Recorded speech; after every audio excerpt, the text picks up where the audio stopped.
За бүгдээрээ сайн байна уу? Өдрийн мэнд. Өөрийгөө эхлээд товчхон танилцуулъя гэж бодсон. Манай Wagner Ads group компани 5-6 компаниас бүрддэг. Би тэрний нэгийг нь тэргүүлдэг. Би бол автомотивын яг мэргэжлэр сураад төгсөөгүй, эзэмшээгүй.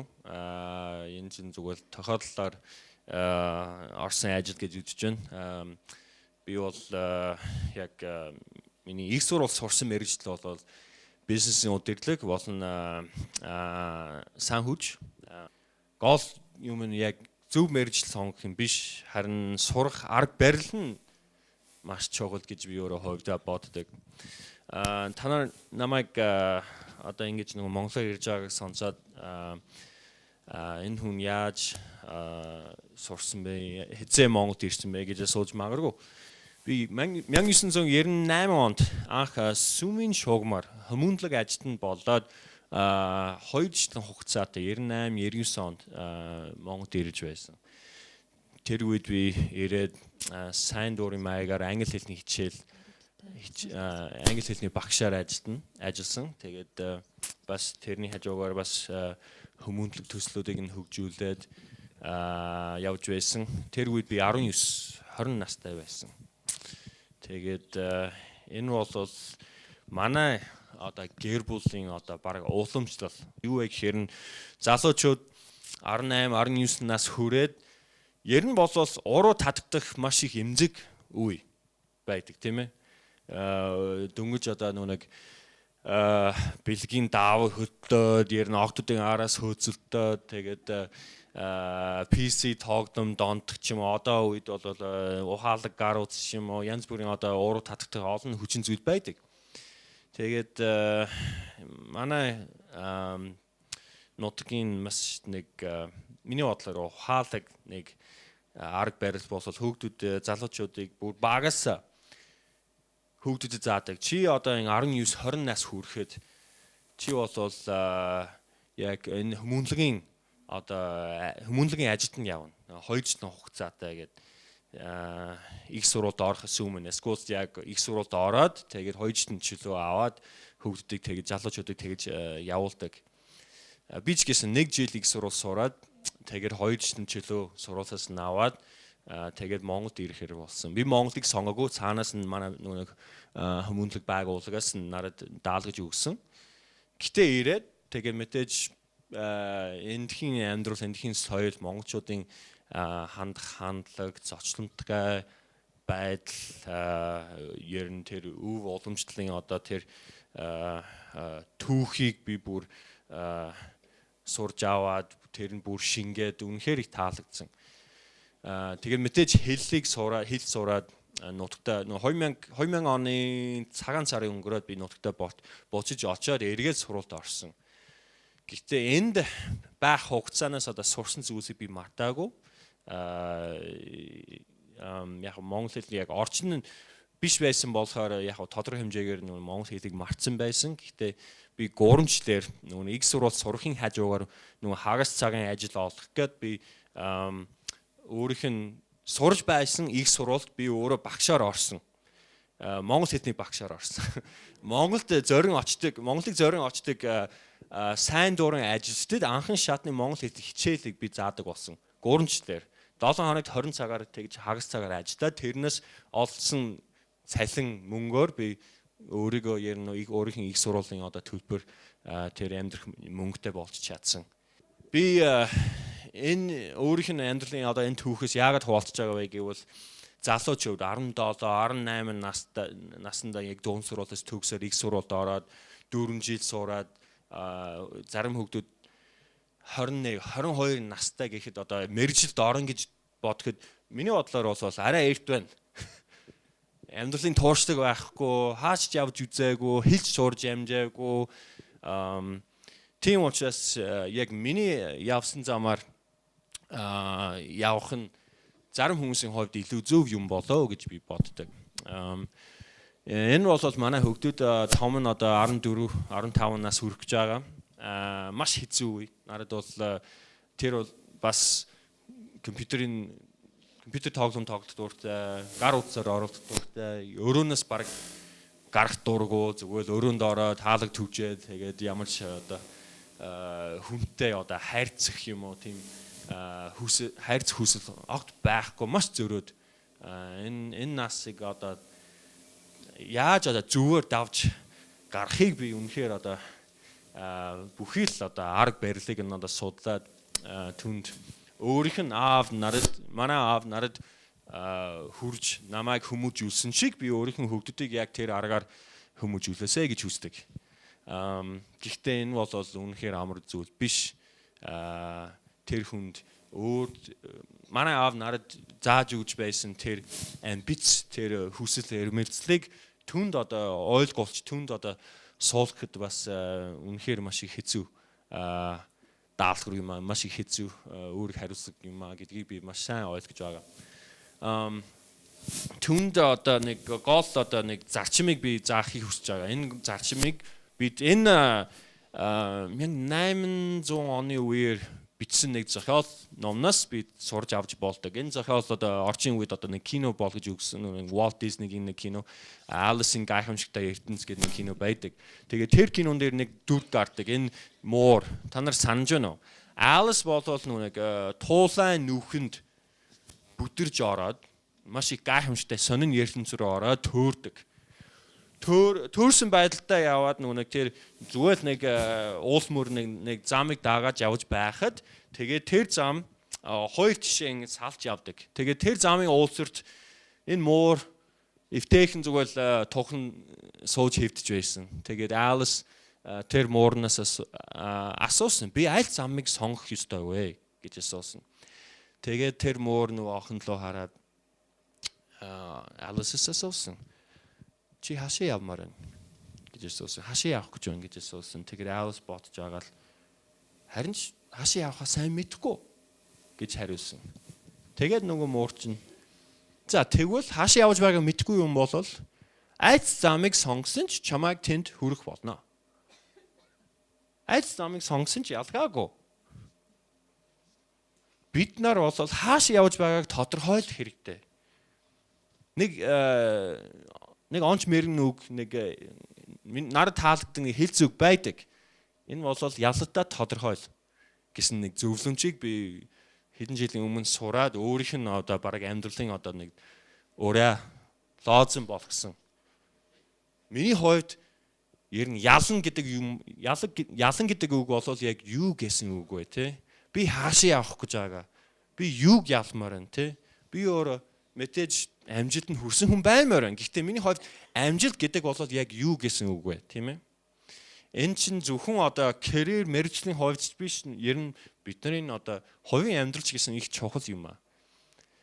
Ялалтаа тодорхойлоогүй залуучууд үнэхээр зүг чийггүй. Зүгээр л яг Alice тэр гайхамшиг ертөнц зүгээр л тэнэд явж байгаа юм шиг л болно. Ямар ч одоо зүг чийггүй. Эхлээд Alice хэрв нөгөө муурт би гэртээ хайрмаар байна гэж хэлсэн бол Maui тэр муурт түнд арай илүү оновчтой зөвлөгөө өгж болох байсан.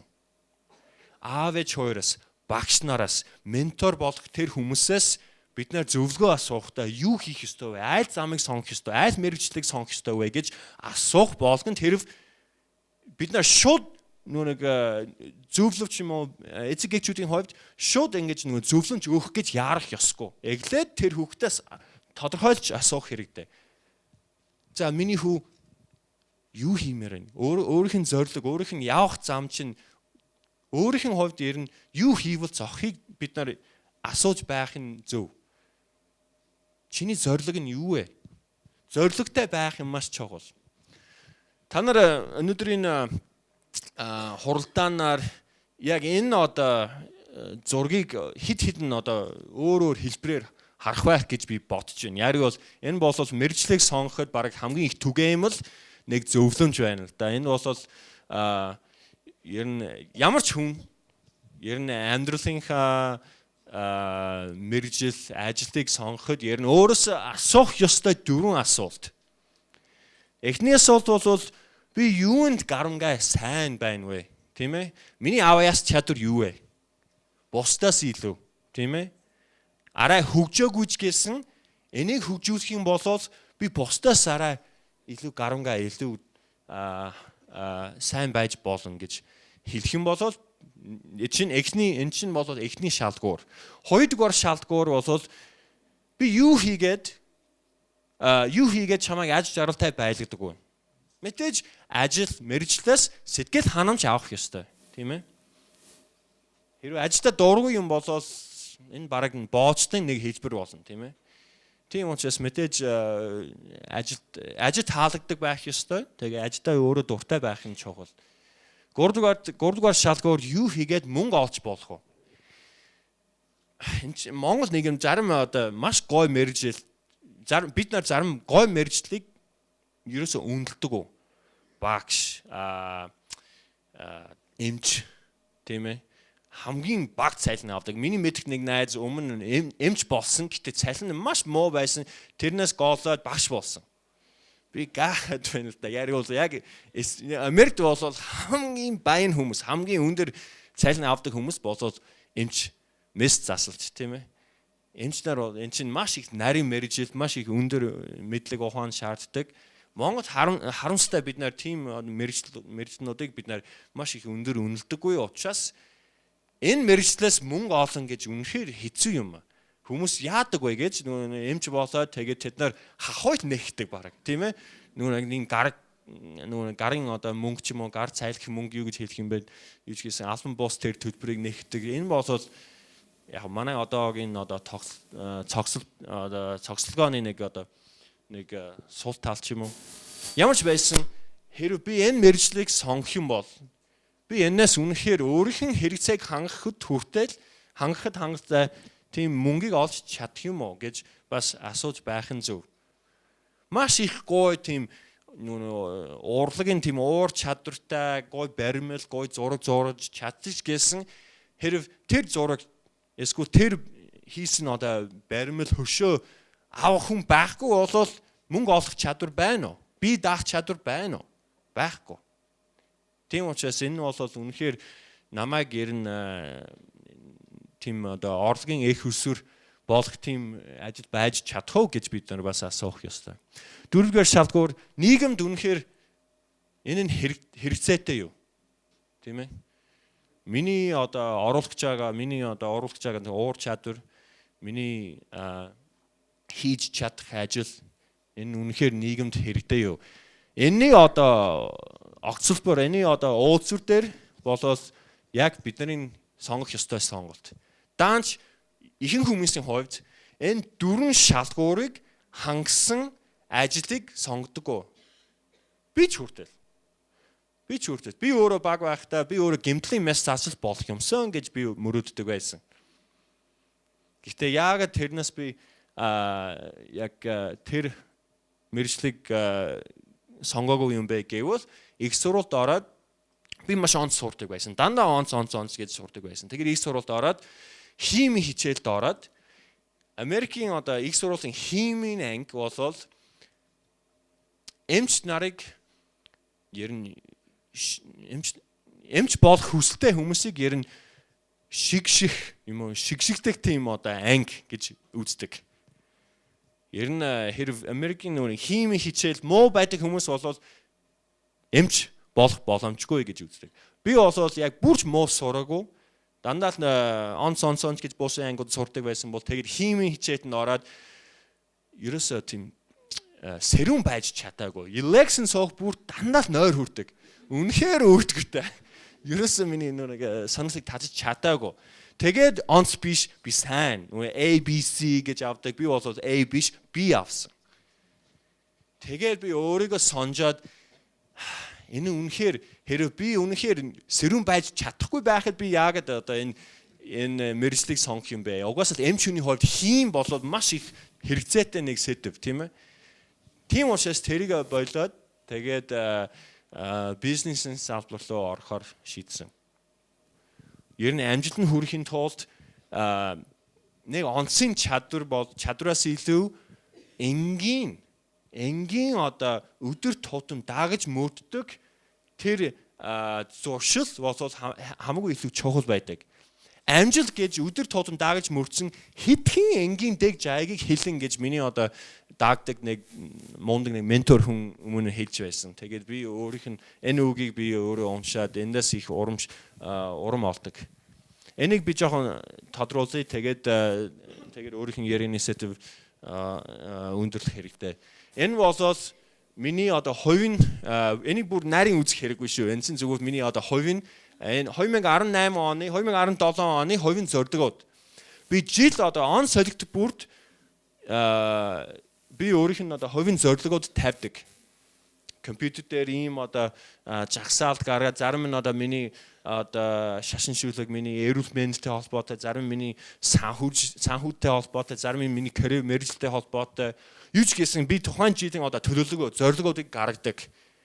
Зарим нь жишээс бол эрүүл мэндтэй холбоотой би заавал өдөрт доор хаяж 2 литр ус уух ёстой гэсэн одоо зорилго байж байгаа тийм ээ.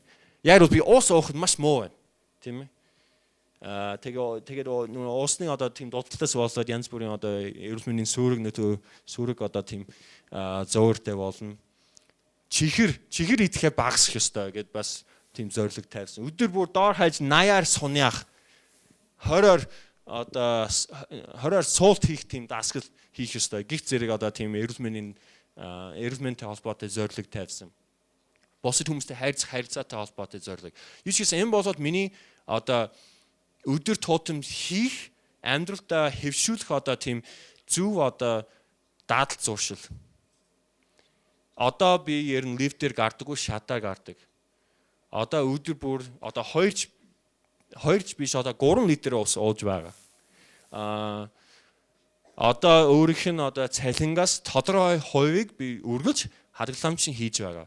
Хүүхдийн сургуулийн хадгаламж болон өөрийнх нь тэтгэврийн хадгаламж болон миний одоо мөрөөдлийн хөрөнгө оруулалт хийх одоо тэр хадгаламж нь бас 3 төрлийн одоо хадгаламжийн мөнгө хийж л байгаа. Миний амьдрал одоо ийм одоо нарийн төлөвлөгөөтэй. Гэтэ энэ зөв задлт зуршил биднийг амжилтанд хүрэхэд туслах болдог.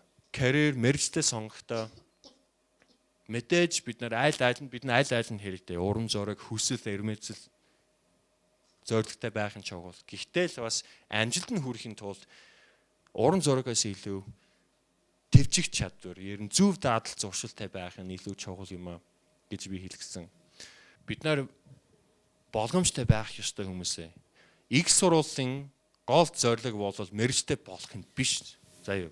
Энэ чинь их сургуулийн гол зорилго нь тийм биш. Бид мэдээж боловсролтой болох нь чухал. Зарим хүмүүс мэргэжлийн уур чадвартай болох гэж их сургуульд ордог. Гэхдээ би одоо өөрийнх нь итгэлийг алдартай Мартин Лютер Кингийн хэлсэн үгээр итгэлийн төгсгөлийг болгоё. Энэ нь юу вэ гэхээр оюуны хаан дээр нэмээд ёс зүйн байдал. Энэ нь жинхэнэ боловсролын зорилго юм аа гэж хэлсэн. Тэгээд энийг бодоод бид нар өөрсдөө хүүхдүүдэд мэргэжид карьерээ сонгоход туслахад бид энийг сайн бодож аваарай. Бид нарын одоо боловсролын үндсэн зорилго нь үнэхээр яг юу юм бэ?